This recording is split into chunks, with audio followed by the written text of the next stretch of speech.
जिसमें मैंने बताया था कि डेरिवेटिव्स क्या होते हैं और फंक्शंस का डेरिवेटिव निकाला कैसे जाता है। और उस टाइम मैंने ये बात भी कही थी कि जैसे मैं नेक्स्ट वीडियो अपलोड करूंगा तो उसमें मैं बताऊंगा कि इंटीग्रेशन और डिफरेंशिएशन या डेरिवेटिव्स में क्या फर्क होता है। तो बच्चों लास्ट वीडियो मैंने एक चीज बताई थी कि अगर डेरिवेटिव मेल है सपोज कीजिए तो इंटीग्रेशन फीमेल है, या इंटीग्रेशन अगर मेल है तो डेरिवेटिव फीमेल है। तो इसको मैंने याद रखने के लिए आपको बताया था कि डेरिवेटिव और इंटीग्रेशन एक दूसरे के रिवर्स होते हैं, ऑपोजिट होते हैं। तो उसी बात को आज समझेंगे। चलिए शुरू करते हैं आज का वीडियो। आज का टॉपिक है हमारा इंटीग्रेशन। आज हम कुछ फॉर्मूलाज करेंगे और कॉन्सेप्ट देखेंगे। तो आज का वीडियो फुल बेस है कॉन्सेप्ट और फॉर्मूला पे। ध्यान दीजिए, सबसे पहले इंटीग्रेशन होता है रिवर्स ऑफ डेरिवेटिव। अच्छा, अगर मान लें कोई फंक्शन है y is equal to function of x, कि y कोई फंक्शन है जो x पे डिपेंड करता है। जैसे कि फर्स्ट वीडियो में मैंने बताया था y is equal to x square plus 1। तो वैसे का अगर हम बोले कि y कोई फंक्शन है, सपोज कीजिए ये वाला फंक्शन है y is equal to x square plus 1, कि y क्या है, x पे डिपेंड करता है। तो देखेंगे आगे कि अगर हम इसका डेरिवेटिव लेंगे तो बच्चों डेरिवेटिव का साइन होता है, हमें पता है डेरिवेटिव होता है dy बाई dx।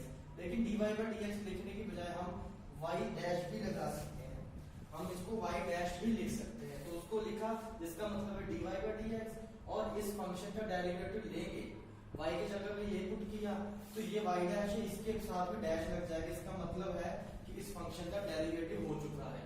अब अगर इस फंक्शन का डेरिवेटिव हो चुका है मतलब हमने इतना बड़ा फंक्शन लिया था उसका छोटा सा टुकड़ा ले चुके हैं। इसको थोड़ा ध्यान से समझते हैं कि एक्चुअल में ये चीज होती क्या है। मान लीजिए मार्कर है, तो मार्कर की कोई प्रॉपर्टी स्टडी करनी है हमने, तो ये तो मार्कर है, इसकी स्टडी करनी आसान है। लेकिन फिजिक्स में कुछ चीजें बहुत बड़ी होती हैं जिनकी स्टडी करना आसान नहीं होता। तो उसको स्टडी करने के लिए उसके छोटे पार्टिकल की स्टडी कर लेते हैं। मान लेते हैं अगर उस पार्टिकल का पता चल गया तो उस पूरी बॉडी में वही प्रोसेस चलेगा, तो उस पूरे बॉडी की प्रोसेस से हमें उस पार्टिकल का नेचर पता चल जाएगा।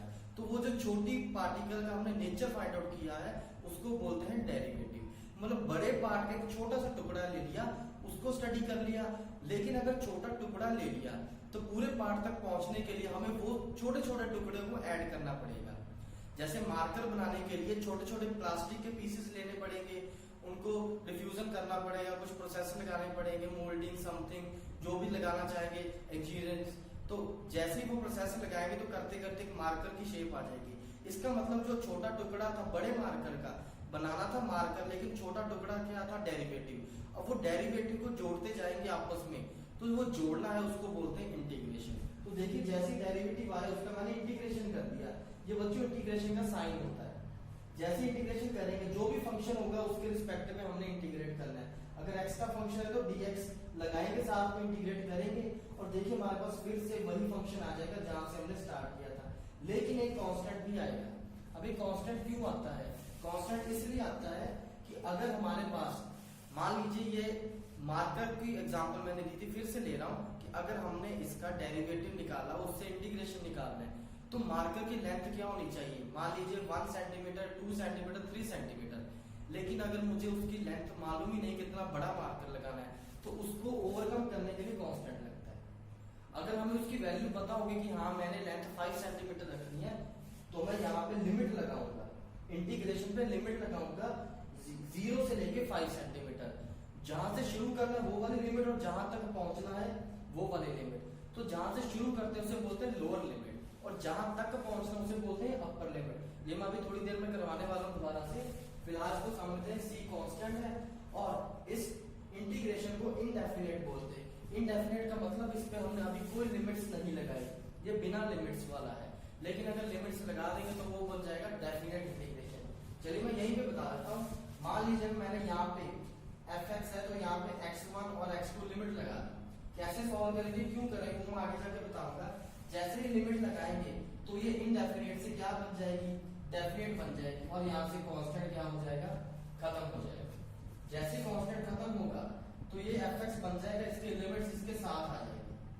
जैसे लिमिट साथ आई पहले ऊपर वाली लिमिट पुट करेंगे fx2 माइनस अपनी तरफ से लगाना है फॉर्मूले के अकॉर्डिंग, फिर x की जगह पे x1 पुट करेंगे तो ये हमारा फॉर्मूला बन जाएगा जिसको हम डेफिनेट इंटीग्रेशन की हेल्प से सॉल्व करते हैं। तो यही था आज का इंटीग्रेशन। अब उसके कुछ हम फॉर्मूलाज करने वाले हैं जो कि इतने इंपॉर्टेंट हैं कि अगर फिजिक्स की डेरिवेशंस आप +1 की करेंगे या +2 की करेंगे, जो कि मैं आपको जल्दी करवाऊंगा, तो उसके बेस पे आपकी बहुत सारी इंपॉर्टेंट डेरिवेशंस लिखी हुई है, मतलब कि ये एक बेस टॉपिक है। तो चलिए मैं समझा देता हूँ इसमें क्या होता है। जैसे x की पावर n है तो उसका इंटीग्रेशन आपने सिर्फ इस फॉर्मूले में याद रखना है। ये शॉर्टकट फॉर्मूलेस हैं जो आप डायरेक्ट अप्लाई कर सकते हैं किसी भी क्वेश्चन में। तो जैसे ये लगाएंगे +c आपने लिखना ही लिखना है। +c क्यों लिखा, क्योंकि यहाँ पे लिमिट नहीं है। अब इसी को समझ लीजिए, आगे आपको पता चल जाएगा। मान लीजिए यहाँ पे लिमिट होती 2 और यहाँ पे होती 4। अगर लिमिट होती 2 और 4 तो हम कांस्टेंट नहीं लिखते। क्यों? क्योंकि अगर लिमिट आ गई तो कांस्टेंट की वैल्यू हमारे पास ऑटोमेटिक निकल जाएगी, तो उसको एलिमिनेट करने के लिए हमने लिमिट्स लगा दी। चलिए आगे बढ़ते हैं। मान इंडेफिनेट करें तो लिमिट्स में नहीं लगाऊंगा, यहाँ पे +c फिर लिख दूंगा। बाद में आता है dx। dx को इंटीग्रेट करेंगे तो dx dx dx dx, जब dx dx जुड़ते जाएंगे तो एक x बन जाएगा। जैसे मार्कर की लेंथ है 5 सेंटीमीटर, तो मान लीजिए 1 सेंटीमीटर के 5 टुकड़े हमने ज्वाइन कर दिए। 1 सेंटीमीटर +1 +1 +1 और +1, जब पांचों 1 सेंटीमीटर ऐड हो जाएंगे तो 5 सेंटीमीटर बना देंगे। तो वही चीज यहाँ पे आ जाएगी। अगर लिमिट यहाँ पे लेंगे 0 से 5 तो कांस्टेंट नहीं आएगा, क्योंकि हमें पता है कि मार्कर 0 से स्टार्ट होगा और 5 सेंटीमीटर तक जाएगा। ऐसे ही 1/x होगा तो log x, cos x होगा तो sin x। अब ये थोड़े उल्टे हैं, देखिए कैसे। अगर मैं log x का डेरिवेटिव लूं तो वो आता है 1/x, लेकिन अगर मैं 1/x का इंटीग्रेशन करता हूं तो वो बनता है log। इसलिए मैंने बोला था इंटीग्रेशन क्या होती है, रिवर्स होती है डेरिवेटिव्स की। आगे देख लेते हैं। मान लीजिए sin x है तो sin x का डेरिवेटिव लास्ट वीडियो में हमने किया था, वो होता है cos x। तो इसलिए cos x का इंटीग्रेशन क्या बनेगा, sin x। वैसे ddx ऑफ tan x का डेरिवेटिव होता है sec x square x, इसलिए इसका इंटीग्रेशन होगा tan x। अब इस फॉर्मूले पे आते हैं। cot x का हमने किया था ddx cosec x square x with negative sine, लेकिन अगर cosec x square का लेंगे तो क्या आएगा, -cosec -cot x। वैसे sin का क्या आएगा, -cos x। यहाँ पे ट्रिक इन्वॉल्व की है, देखिए कि यहाँ पे किसी में भी माइनस साइन नहीं है, सिर्फ एक 7th नंबर और एक 6th नंबर पे मैंने माइनस साइन यूज किया है। यहाँ पे क्यों किया देख लीजिए, आपको याद कैसे करना है। डेरिवेटिव में मैंने बताया कि जो फंक्शन c से स्टार्ट होगा, जैसे cosecant cot कुछ भी c से स्टार्ट हो रहा है, तो अगर उसका डेरिवेटिव लेंगे तो वो आंसर नेगेटिव में देगा। इंटीग्रेशन में आपने सिर्फ एक ही चीज याद रखनी है कि अगर साइन फंक्शन का इंटीग्रेशन लोगे तो उसका आंसर नेगेटिव में आएगा। और cosecant साइन का रेसिप्रोकल होता है। मैं यहाँ पे लिख रहा हूँ that sin x is equal to 1/cosecant x, या cosecant x is equal to 1/sin x, मतलब एक दूसरे के रेसिप्रोकल होते हैं। इसलिए साइन 1 लिखेंगे तब भी नेगेटिव तो नेगेटिव की तरफ ही रहेगा। तो उससे हमें पता चल गया कि साइन और cosecant वाला नेगेटिव साइन देगा। बाकी सब में आपने प्लस लेके चलना है, तो आपकी ये टेंशन खत्म होगी कि आपको नेगेटिव साइन कहाँ पे यूज करना और कहाँ नहीं करना है। सिमिलरली आगे की केस है, आप इन्हें देख सकते हैं। अभी मैं 2-4 फॉर्मूले और करवाने वाला हूं, प्लीज ध्यान दीजिए। हाँ जी, उम्मीद करता हूँ समझ आया होगा। चलिए आगे के 5-6 फॉर्मूले में ट्रिक बताने जा रहा हूँ, ध्यान से सुनिएगा कि ट्रिक क्या कहती है। मान लीजिए ये x की पावर n होता तो वही x की power n+1 divide by n+1 होता है, जो हमने फर्स्ट केस किया था। लेकिन अगर यहाँ पे क्या है, ax + b की पावर n है, तो ये चीज तो आपको समझ आ चुकी होगी कि n+1 नीचे n+1 क्यों है। नहीं आया तो फर्स्ट केस देख सकते हैं x की पावर n वाला। लेकिन ये चीज क्या है, अब देखिए जब भी इंटीग्रेशन करनी है, एक शॉर्टकट बता रहा हूँ। एक डेरिवेटिव में किया था कि जब भी हम डेरिवेटिव करते थे, x के साथ जो भी टर्म लगी होती थी, मान लीजिए x के साथ 2 लगा है, तो डेरिवेटिव में ये 2 वैसे का वैसे आ जाता था आंसर के साथ। लेकिन इंटीग्रेशन में जब भी कोई कोएफिशिएंट लगा होगा x के साथ, जैसे कि यहाँ पे a लगा है, तो उसको आपने हमेशा नीचे लेके आना है।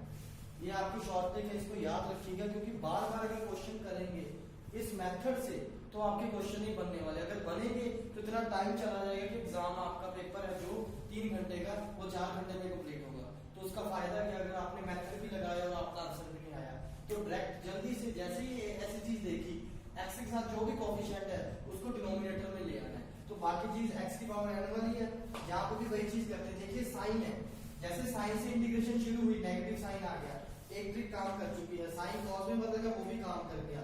लेकिन ax + b है +c भी है, x के साथ कोएफिशिएंट क्या है, a है, और वो a देखिए नीचे आ चुका है डिनोमिनेटर में। तो ये भी ट्रिक हमारी यहाँ पे काम आ चुकी है। नेक्स्ट देखते हैं cos ax है, अब c है तो पता है इंटीग्रेशन में c वाला नेगेटिव पॉजिटिव नेगेटिव नहीं देता, पॉजिटिव ही देता है, इसलिए यहाँ पे साइन बन गया, ax प्लस b था, a नीचे आ गया। लास्ट केस देखिए 1/x dx अगर होता तो log x आता, लेकिन अगर यहाँ पे क्या है, a है डिनोमिनेटर में, जैसे भी है रेसिप्रोकल में तो वैसे का वैसे नीचे डिनोमिनेटर में आ गया। तो रूल क्या कहता है इंटीग्रेशन का कि जो भी कोफिशिएंट इंटीग्रेशन में x के साथ होगा वो डिनोमिनेटर में चला जाएगा। इसको शॉर्ट ट्रिक मानिए, 99% काम करेगी। जैसे नेक्स्ट देखिए लास्ट केस है, इसके बाद वीडियो खत्म करते हैं। जैसे ax प्लस b आया तो जैसे x के साथ कोफिशिएंट लगा वो नीचे वैसे का वैसे ही आ गया। यही थे आपके आज के शॉर्टकट्स। इनके बेस पे जो भी न्यूमेरिकल्स है प्लीज आप ट्राई कीजिए, कमेंट कीजिए, जो न्यूमेरिकल ना सो तो मैं करके दूंगा। उम्मीद करता हूँ वीडियो अच्छा लगा हो, प्लीज लाइक कीजिए, शेयर कीजिए और चैनल को सब्सक्राइब करके ज्यादा से ज्यादा लोगों तक पहुंचाइए। Thank you so much, have a nice day, फिर मिलेंगे।